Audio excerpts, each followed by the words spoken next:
So waite yet again to keep you lie, to keep you leak way, to our discussion about the verb persuasit and what follows in this section of Caesar's commentaries.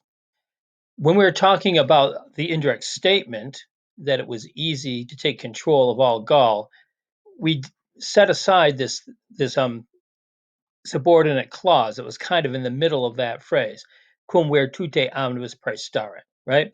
Now it's time to take a look at this. Two things we want to notice here. The two things are: one, it's introduced by the conjunction cum, which is not to be confused with the preposition cum that means with. We saw that up above, cum copiis, right, with their resources. But here it's introducing a clause, and notice our verb praestarent is subjunctive.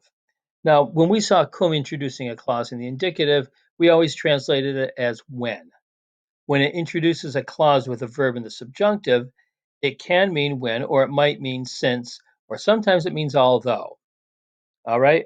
And as we go on, hopefully before the end of the year, we'll talk about what the real difference between those is and all the details. But for right now, a good rule of thumb is which one of those sounds better in the sentence. And it's normally gonna work in English.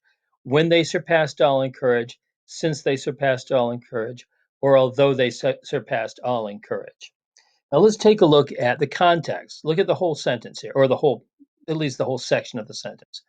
And he persuaded the citizens that to gain the command of all Gaul was very easy, blank they surpassed all in courage.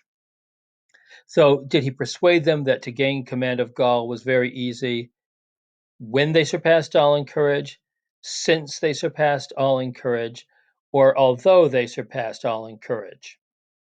Which one of those do you think makes the most sense?